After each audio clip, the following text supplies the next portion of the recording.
Bienvenidos hermanos a un nuevo trimestre de la lección de escuela sabática en donde analizaremos algunas lecciones de fe en la historia de Josué. Esta semana lleva por título La fórmula del éxito. Así que antes de comenzar con el repaso de la lección, vamos a pedir la dirección de Dios. Oremos. Señor, en este momento vamos a estudiar tu palabra a través de la lección y queremos pedir que nos enseñes que esas historias que se escribieron antes, como dice el apóstol Pablo, sean para nuestra enseñanza. Ayúdanos, Señor, a vivir la fe que tenemos y ver las grandes maravillas que tú puedes hacer a través de nosotros. En el nombre de Jesús, amén. Como dije, hermanos, comenzamos un nuevo trimestre. Lo interesante es que este trimestre parece que da continuidad al trimestre pasado. Recordamos que el trimestre pasado estudiamos sobre el Éxodo, sobre Moisés, toda la historia, cómo el pueblo de Israel vagó por el desierto hasta la muerte de Moisés. Y este trimestre comienza dando seguimiento a esa historia que estudiamos el trimestre pasado. La lección de esta semana lleva por título La fórmula del éxito y el texto clave se encuentra en Josué 1:7 y dice de la siguiente manera: Solamente esfuérzate y sé muy valiente para hacer conforme a toda la ley que mi siervo Moisés te mandó. No te apartes de ella ni a la derecha ni a la izquierda, para que seas prosperado en todo lo que emprendas. La introducción de la lección de esta semana nos dice que un maestro, Benjamin Sander, director musical de la Filarmónica de Boston, impartió una clase de interpretación musical y dice que él notó que a sus alumnos como que les costaba hacer las prácticas, como que se ponían muy nerviosos. Entonces, lo que él hizo fue trabajar con la mente de ellos, decirle, bueno, todos van a tener una nota buena al final. Solo quiero que redacten esa carta. ¿Por qué creen que merecen esa nota? Y entonces lo que quiso hacer es que los alumnos ya vivieran confiados en que tendrían una buena nota. Y entonces, a través de todo el desarrollo de la clase, al saber que iban a terminar bien, entonces iban a estar más tranquilos, iban a hacerlo de una manera, por así decirlo, más relajada y confiada. La lección nos dice que el libro de Josué nos presenta las posibilidades que tuvo el pueblo de Israel después de que vagó por el desierto. Nuevas posibilidades, nuevas oportunidades. Y dice aquí, Moisés, quien había sobresalido durante 40 años de la historia de Israel, era parte del pasado. El éxodo de Egipto y el recorrido por el desierto, trágicamente marcado por la rebelión y la obstinación, habían terminado. Una nueva generación dispuesta a obedecer a Dios estaba lista para entrar en la tierra prometida. No se trataba de una experiencia que debían cumplir, sino una experiencia que estaban llamados a vivir. Así que vamos a analizar la manera en que Dios inauguró una nueva etapa en la historia del pueblo de Israel bajo el liderazgo de Josué. Comencemos con el repaso de la lección. El día domingo lleva por título Un nuevo Moisés. Y es interesante porque el libro de Josué, el capítulo 1, comienza haciendo eco de las promesas o de la promesa relacionada con lo que sucedería después de la muerte de Moisés. Es decir, entrar a la tierra prometida.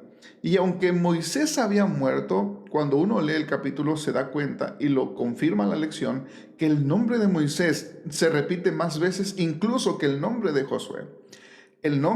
Moisés se lleva el título, o por así decirlo, el libro de Josué, Josué mismo que lo escribió, reconoce que Moisés era siervo de Jehová. Y nos comenta la lección que a Josué le llevaría algo de tiempo tomar ese título. Era Josué el ayudante de Moisés. Así que vemos cómo en la introducción de este libro hay un cambio de liderazgo. Se menciona a Moisés, sí, por todo lo que hizo, por la historia.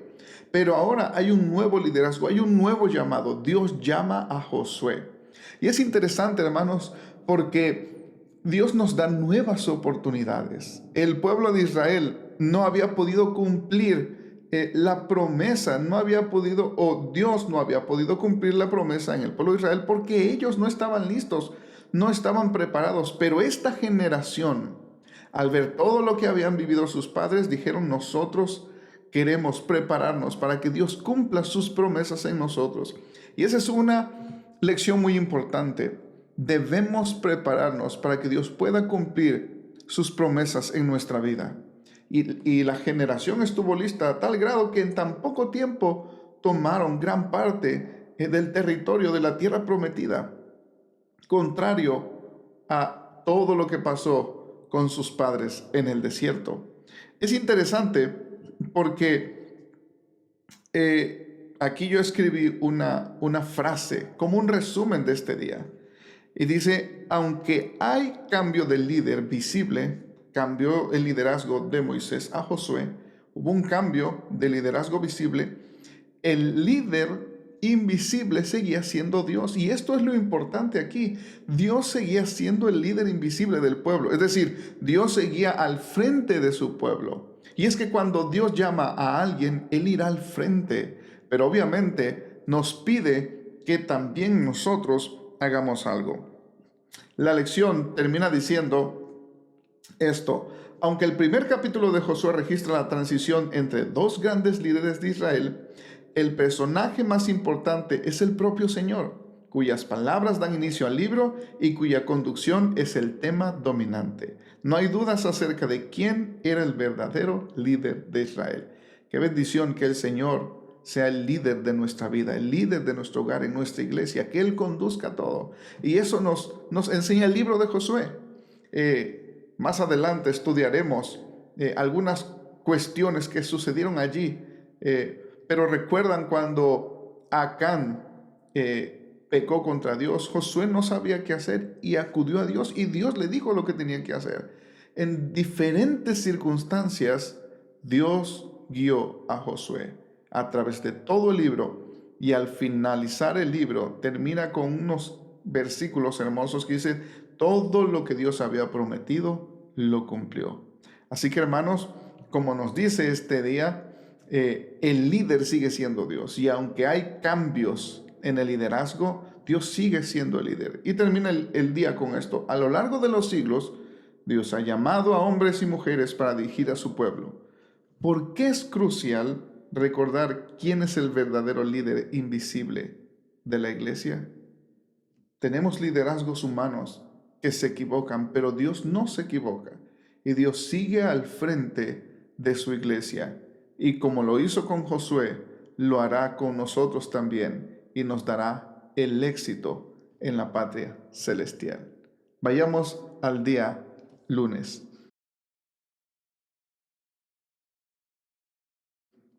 Lleva por título: pasa, posee, reparte y sirve.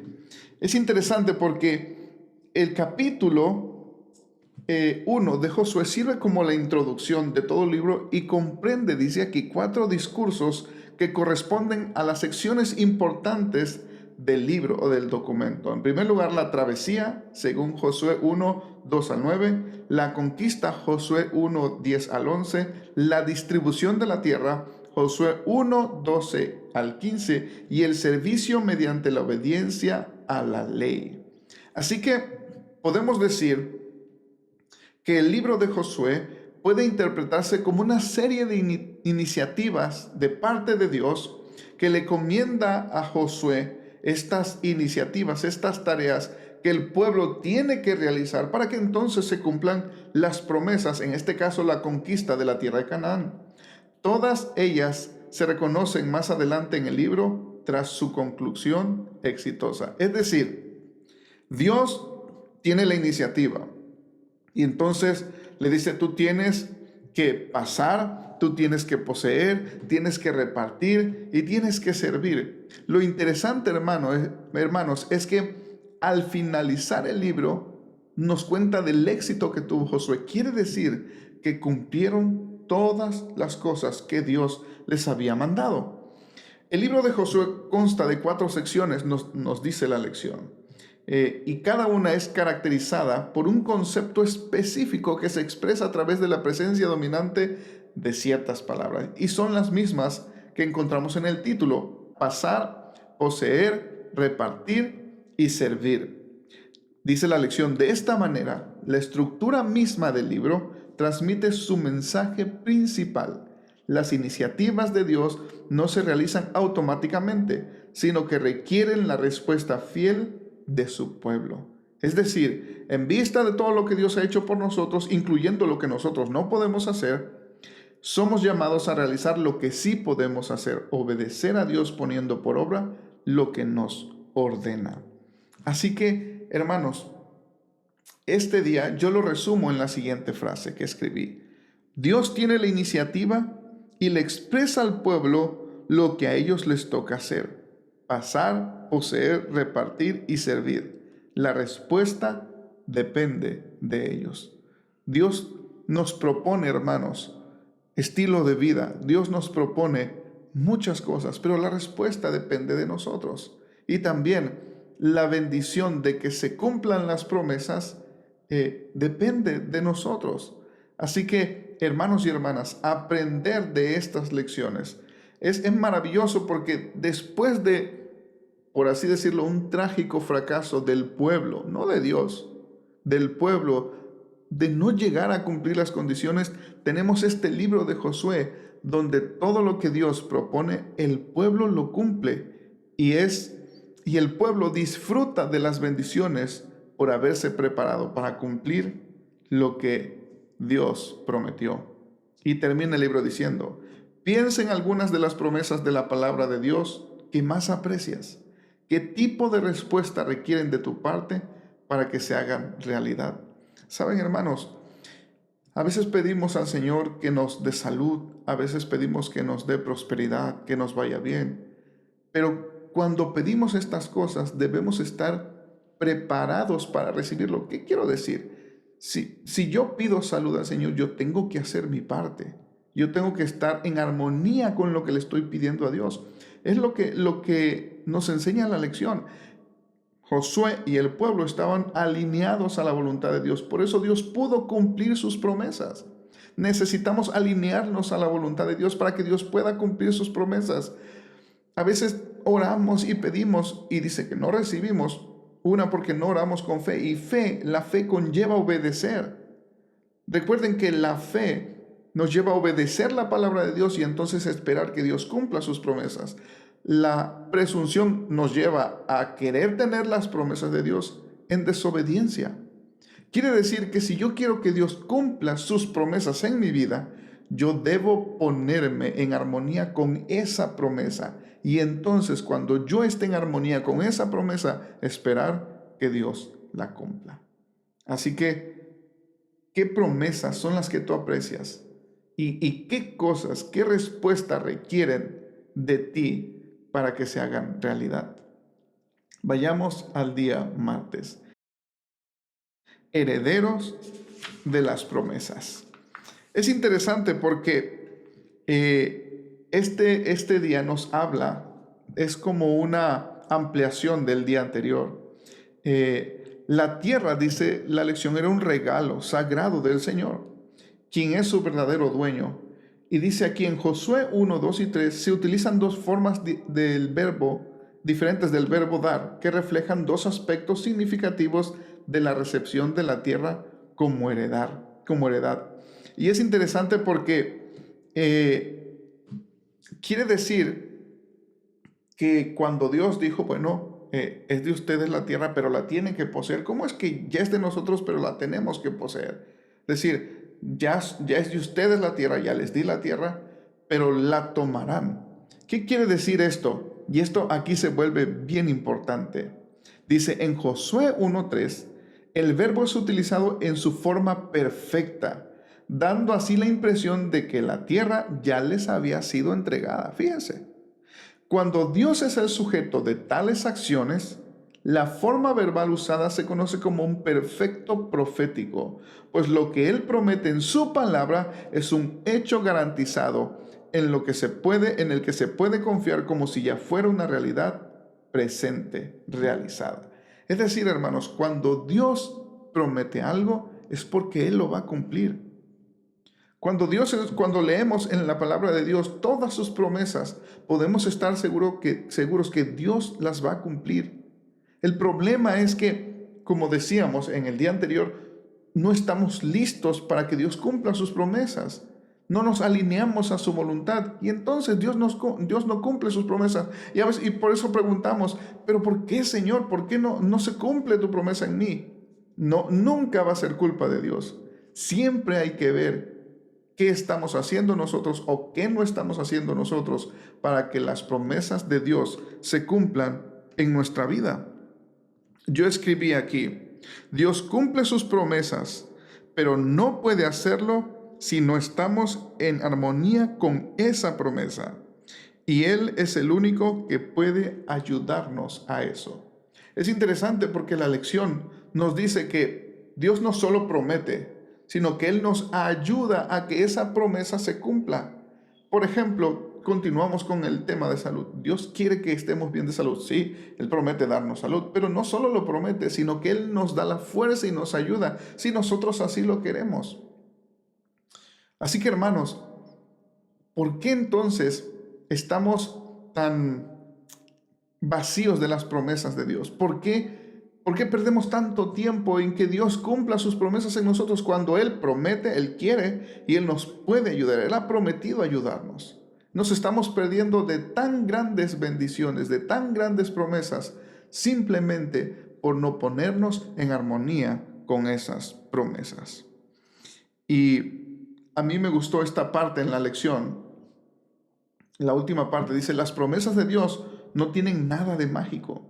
No tienen el poder de asegurar por sí mismas su propio cumplimiento. Es decir, las promesas de Dios tienen condiciones. Sí, Dios lo promete, pero el hecho de que Dios lo prometa no quiere decir que se va a cumplir. Hay una condición para que se cumpla esta promesa. Y sigue diciendo, la garantía de que se hará en realidad reside en la presencia de Dios, quien asegura, estaré contigo. De hecho, la presencia del Señor fue crucial para la supervivencia de Israel. Sin ella no habrían sido más que una entre muchas naciones, sin un llamado, una identidad ni una misión especiales. La presencia del Señor era todo lo que Josué necesitaba para triunfar.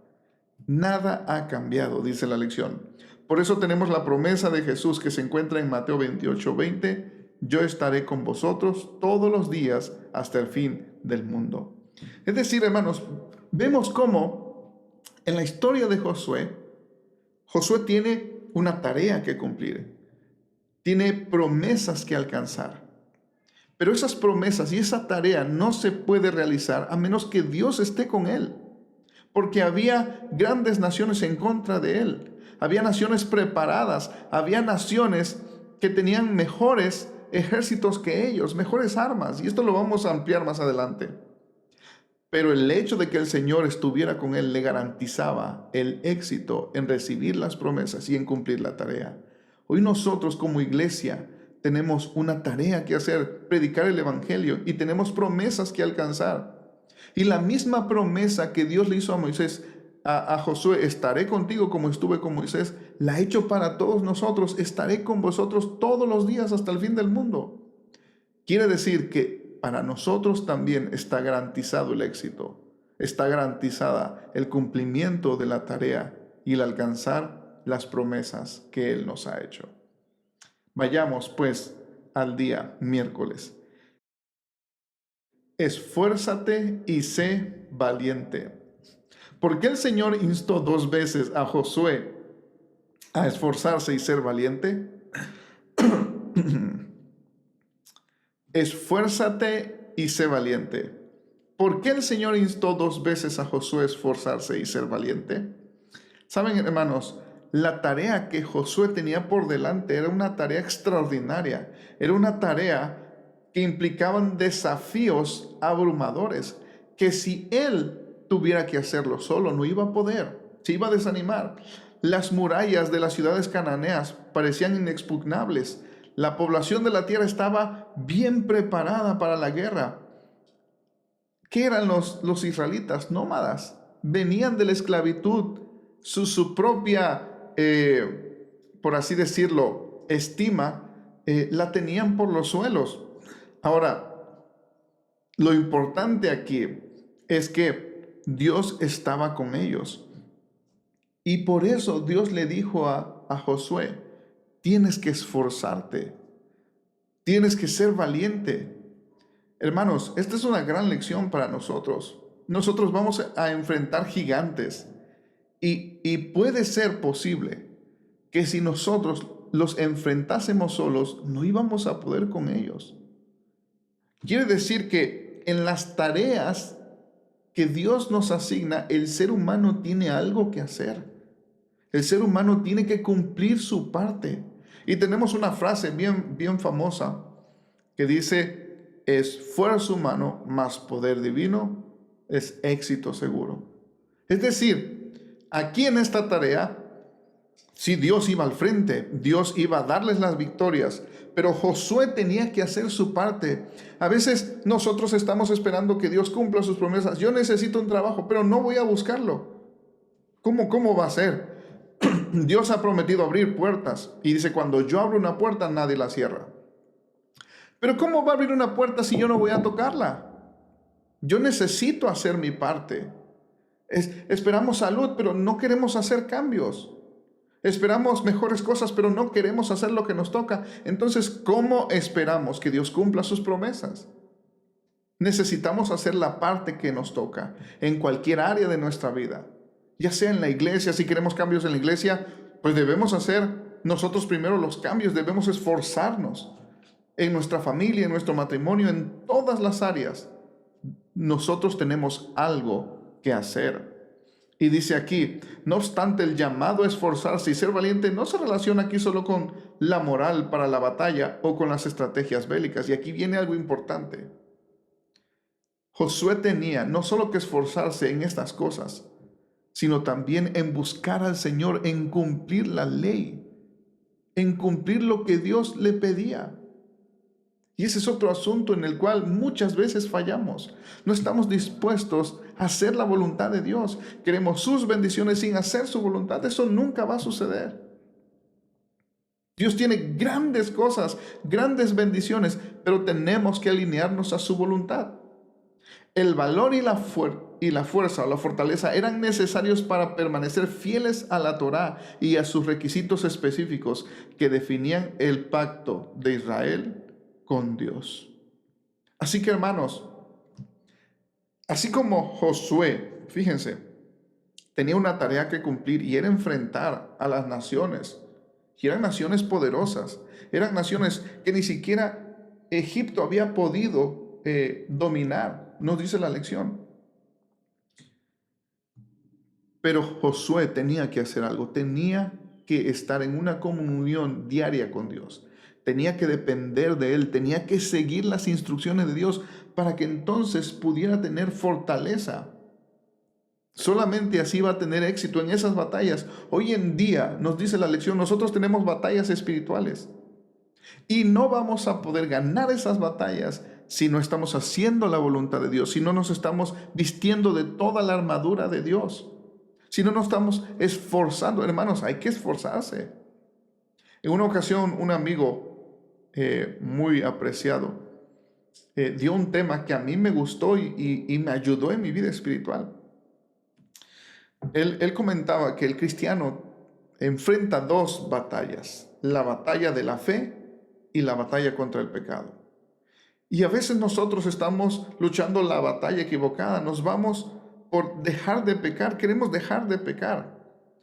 Pero la realidad es que a nosotros nos compete la batalla de la fe. ¿Cuál es la batalla de la fe? Levantarse temprano a orar, estudiar la Biblia, esforzarnos por dejar de hacer cosas que no nos acercan a Dios. Esa es la batalla de la fe, buscar a Cristo, enamorarnos de Cristo, tener una relación, que nada rompa esa relación. Es una batalla. Levantarse a las 4 de la mañana a orar es una batalla. Leer la Biblia cuando no estamos acostumbrados es una batalla. Es más fácil encender la televisión y ver una película. Es más sencillo. Pero esa es la batalla que nos toca a nosotros pelear. Y cuando Cristo nos transforme, dejaremos de hacer las cosas que a Él no le agradan. Así que, hermanos, Mientras no estemos peleando la batalla de la fe, buscando a Cristo, haciendo su voluntad, nunca ganaremos la victoria contra las tentaciones y el pecado. Siempre estaremos igual. Y eso nos puede pasar a todos, hermanos. Esforcémonos en buscar la voluntad de Dios y entonces veremos cómo nuestra vida es totalmente transformada. Dice la lección. La pregunta crucial para nosotros hoy no es diferente de la que se planteó Josué. ¿Cómo podemos permanecer fieles a lo que dice la palabra de Dios, incluso cuando eso resulte impopular o nos saque de nuestra zona de comodidad? ¿Cómo podemos hacerlo, hermanos? Yo escribí en la lección, así como Josué tenía batallas por luchar delante de él, así nosotros también tenemos batallas que pelear. La seguridad de la victoria residía en cumplir la ley. Nosotros debemos ponernos la armadura de Dios y así como Dios prometió estar con Josué, nos ha prometido estar con nosotros todos los días. La victoria, hermanos, está asegurada. Debemos esforzarnos y ser valientes. Vayamos al día jueves. Lleva por título Próspero y Exitoso. Es interesante porque Dios le dijo, bueno, es la única manera en la que podrás tener éxito y ser prosperado, dice, siguiendo lo que yo te digo. Y es interesante porque el hebreo, dice la lección, el hebreo salah, traducido como prosperarás, implica el cumplimiento satisfactorio de lo planificado o un conjunto de circunstancias favorables. El verbo sacar, traducido te saldrá bien, pero que literalmente significa ser sabio, puede también traducirse como prosperar o tener éxito o ser prudente o actuar con sabiduría. Aparece con frecuencia en Job, Proverbios y Salmos, donde la noción de éxito está estrechamente ligada al hecho de actuar con prudencia, respetando a Dios y obedeciendo su palabra. Quiere decir que si vemos el éxito y la prosperidad a través de esta perspectiva, el éxito no simplemente es prosperidad material, porque cuando escuchamos la palabra prosperidad, enseguida la ligamos a tener dinero, a que nos vaya bien, pero prosperidad y éxito van ligados bíblicamente al cumplimiento de la palabra de Dios. Es decir, ser fieles a lo que Dios nos dice, eso es tener éxito. Tenemos el ejemplo de los hebreos. Ellos tuvieron éxito cuando fueron fieles a la palabra de Dios y Dios obró poderosamente en su vida. Fue exitoso eso. Fue impopular porque todo el mundo se arrodilló, todo el mundo siguió lo que el mundo dictaba en ese entonces, por así decirlo. Ellos fueron impopular y los acusaron, mira. Pero al final tuvieron éxito porque fueron fieles a la palabra de Dios y Dios cumplió la promesa que había dicho en Isaías 90, 100 años antes: cuando pases por el fuego, no te quemarás. Ellos confiaban en que Dios tenía el poder y fueron fieles a Dios. Ellos, como le dijo Dios a Josué, cumple la ley y entonces tendrás éxito. Y miren de qué maravillosa manera Dios los libró. Miren lo que dice la lección. Dios cumple sus promesas. Y dice aquí, de hecho, la confianza en las promesas de Dios, especialmente la de la salvación solo por la fe y la de la habilitación divina para obedecer su ley, no se oponen entre sí, sino que representan los dos lados de una misma moneda. Y dice aquí, pretender que la fe en la muerte expiatoria y sacrificial de Jesús en nuestro favor está en contra de la obediencia a la ley de Dios es establecer una dicotomía falsa y peligrosa. La ley y la gracia siempre van juntas. Solo una comprensión superficial del papel de la ley puede llevar a percibirla como opuesta a la gracia. Es decir, hoy en día la promesa de la salvación y creer en esa promesa de la salvación es una realidad, pero el hecho de que Dios me salve por fe no elimina la ley. Ahora, como dice aquí, una comprensión superficial o equivocada del papel de la ley con la gracia nos puede llevar, dice, a percibirla como opuestas. Algunos creen que, por ejemplo, nosotros los adventistas creemos que guardando la ley somos salvos o mejores que los demás. No es así. Nosotros creemos que la salvación es 100% por gracia. Y que cuando yo soy salvo, Dios me habilita para obedecer su ley. No para salvarme, sino porque como una respuesta a la salvación que Él ya me dio. ¿Cómo yo voy a seguir en el pecado? Dice el apóstol Pablo. Solo porque estoy bajo la gracia, solo porque soy salvo por la fe. De ninguna manera, dice, antes establecemos la ley. Es decir, dependiendo cómo tú te relaciones con la ley, es la respuesta a la salvación que Dios te ha dado.